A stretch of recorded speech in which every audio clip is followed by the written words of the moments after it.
अस्सलाम वालेकुम। मैं हूं अख्तर अब्बासी और आप देख रहे हैं वर्ल्ड स्पोर्ट्स। पाकिस्तान और बांग्लादेश के दरमियान कल ऐसी जगह पर सीरीज शुरू हो रही है जिसे आप कह सकते हैं कि दुनिया के मुश्किल तरीन वेन्यूज़ में से एक वेन्यू है। ये वो ग्राउंड है जहां पर गुज़श्ता 19 इनिंग्स में दुनिया की कोई भी टीम जिसे यहां बैटिंग करने का मौका मिला, एक बार भी 160 रन का मजमुआ हासिल नहीं कर सकी। हत्ता कि आखिरी 40 इनिंग्स में यानी कि 20 टी20 इंटरनेशनल मैचेस में सिर्फ एक बार न्यूजीलैंड ने 160 रन का मजमुआ पार किया, वो भी सिर्फ 161 रन किए। यानी कि कोई टीम इस अरसे में आखिरी 41 इनिंग्स में भी 165 रन तक नहीं जा सकी है। तो आप इससे अंदाज़ा लगा सकते हैं कि इस वेन्यू पर पाकिस्तान को कितनी मुश्किलात आ सकती हैं। और इसके हवाले से हम जायज़ा लेंगे कि पाकिस्तान के बैटर्स की माजी में कारकर्दगी क्या रही है, दुनिया की बाकी जो टीमें हैं उनकी बैटिंग लाइन का मजमूई स्ट्राइक रेट, ढाका के जिसे अब मीरपुर का नाम दिया जाता है, शीर बंगला स्टेडियम है, यहाँ पर मजमूई ट्रैक रिकॉर्ड क्या है, इसके हवाले से बात करेंगे। और बहुत ज़्यादा बाकी स्टेट्स रिपोर्ट्स भी शामिल होंगी इस रिपोर्ट में। अब यहाँ पर पाकिस्तान और बांग्लादेश के अगर मैच की बात करें तो बांग्लादेश को काफ़ी अच्छी यादें यहाँ से वाबस्ता हैं। बांग्लादेश ने दर हकीकत पाकिस्तान के खिलाफ जो 2 टी20 मैचेस जीते हैं इसी वेन्यू पर जीते हैं। वैसे तो 3 जीते हैं, लेकिन वो तीसरा जो मैच था वो एशियन गेम्स के हवाले से था जो चीन में खेले गए थे। लेकिन उसको अगर आप निकाल दें, जो 2 फतवात हासिल किए हैं दोनों ही इसी वेन्यू पर हासिल किए हैं। और यहाँ पर लगातार 2 मैचेस में 2015-2016 में पाकिस्तान को शिकस्त दी थी, लेकिन यहाँ पर आखिरी खेले गए चारों मैचेस में बहरहाल पाकिस्तान टीम कामयाब रही है। अगर देखा जाए तो पाकिस्तान और बांग्लादेश के दरमियान ये मजमूई तौर पर 7वीं बाहमी टी20 सीरीज़ होगी। इससे पहले जो पहली 3 सीरीज़ खेली गई थी 2015 तक, वो सिर्फ एक टी20 मैच पर मुश्तमिल होती थी। पहली दोनों पाकिस्तान ने जीती, 2008 में भी, 2011 में भी। 2015 में जब पाकिस्तान टीम शाहिद अफरीदी की क़यादत में बांग्लादेश गई तो पाकिस्तान को वाहिद टी20 मैच में शिकस्त का सामना करना पड़ा। ये बाहमी सीरीज़ में पाकिस्तान को होने वाली वाहिद शिकस्त है। उसके बाद 3 सीरीज़ खेली गई हैं और ये तीनों एक से ज़्यादा मैचेस पर मुश्तमिल हैं।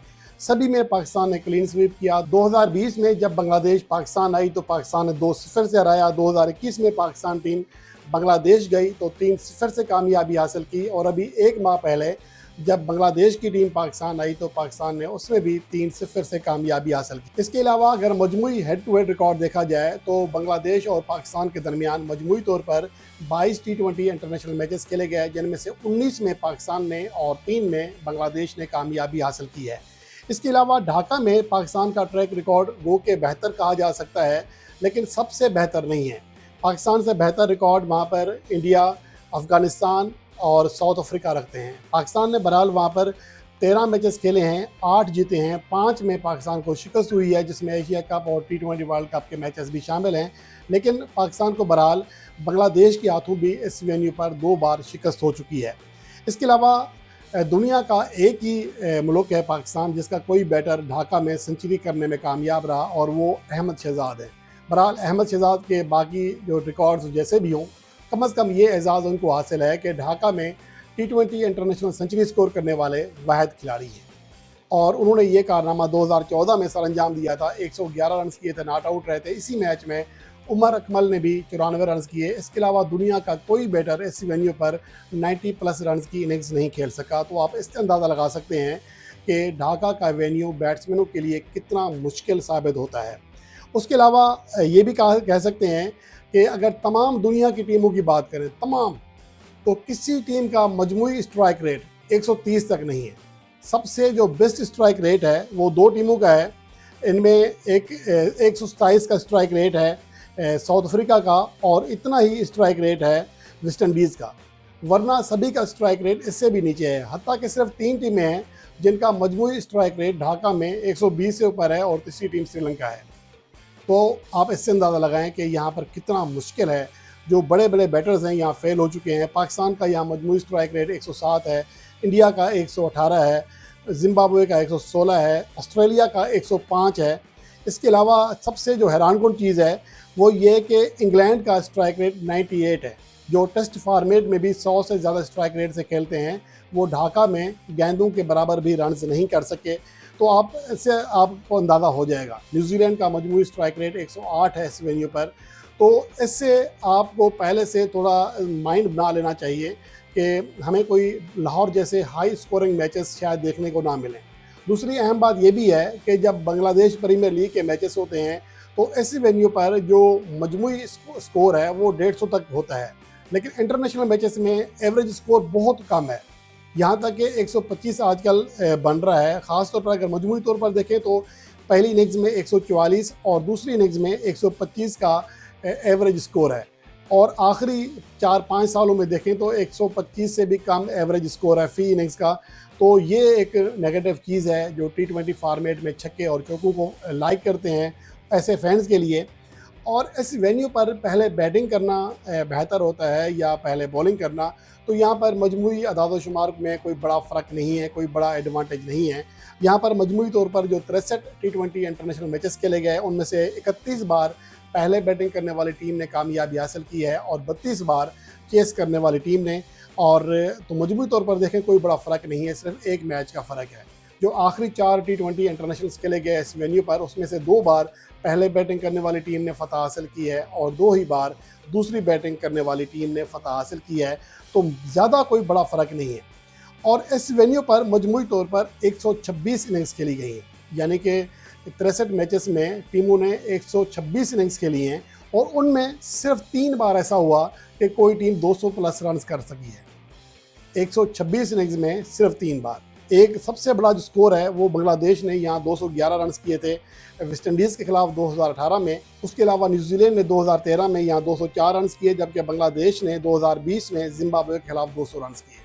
इसके अलावा जो बड़े स्कोर हैं यहाँ पर बहुत ही कम देखने को मिले हैं। तो ये एक और इस बात का प्रूफ है कि यहाँ पर बैट्समैनों को बहुत ज़्यादा मुश्किलात होती हैं।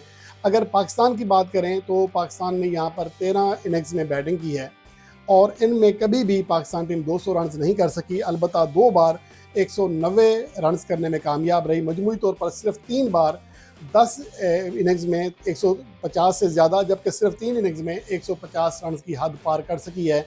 और इसी वेन्यू पर पाकिस्तान टीम 2014 में वेस्ट इंडीज़ के हाथों 82 रन पर ऑल आउट हुई थी, जबकि इंडिया के खिलाफ 2016 में 83 रन पर भी ऑल आउट हो चुकी है। तो मजमूई तौर पर बहुत ही मुश्किल वेन्यू है बैटिंग के लिहाज से। और अब देखना यह है कि पाकिस्तान के बैटर्स जो कि एग्रेसिव क्रिकेट खेलते हैं, अगर यहाँ पर उन्हें मुश्किलात नहीं होती हैं, अगर वो यहाँ पर भी बड़े स्कोर्स करने में कामयाब हो जाते हैं और पाकिस्तान तारीख में पहली बार इस वेन्यू पर 200 प्लस रन करता है, तो ये बहुत बड़ा एडवांटेज होगा। और इस वेन्यू पर क्योंकि मैंने जैसा कि पहले बताया कि अहमद शहजाद के अलावा दुनिया का कोई भी बैटर सेंचुरी नहीं कर सका, तो इस वजह से पाकिस्तान की मौजूदा टीम से किसी हद तक हम उम्मीद कर सकते हैं कि इनमें से कोई ये कारनामा सर अंजाम दे देगा। लेकिन इसके बावजूद आने वाले जो मैचेस हैं, ये जिसका कल से आगाज़ हो रहा है, इसमें बैट और बॉल के दरमियान सख्त मुकाबला देखने को मिलेगा। स्पिनर्स को भी यहाँ पर बराबर मदद मिलती है, फास्ट बॉलर्स को भी बराबर मदद मिलती है। मेहदी हसन पावर प्ले में खासे कामयाब रहते हैं। जनवरी 2024 से अब तक सबसे ज़्यादा 30 विकेटें हासिल करने वाले स्पिनर हैं। इतनी विकेटें किसी भी दूसरे स्पिनर ने पावर प्ले में हासिल नहीं की हैं, तो उनका भी एक क्रूशियल किरदार होगा। और पाकिस्तान टीम जो कि ज़्यादा तजर्बाकार बॉलिंग के साथ नहीं गई है, उनकी बॉलिंग के लिए बहुत बड़ा चैलेंज होगा। और पाकिस्तान की बैटिंग लाइन के लिए भी, कि जिसमें काफ़ी चीज़ें यूँ समझने के ट्रायल पर हैं कि इनमें से कौन सा बैटर कहाँ खेल सिट हो पाता है। तो बहरहाल ये एक ऐसा मैच होगा जिसमें काफ़ी उम्मीदें भी हैं, लेकिन इसके साथ साथ अगर पाकिस्तान के बैटर्स यहाँ परफॉर्म करने में कामयाब हो गए तो उनकी एबिलिटी के ऊपर मोहर सुप्त हो जाएगी।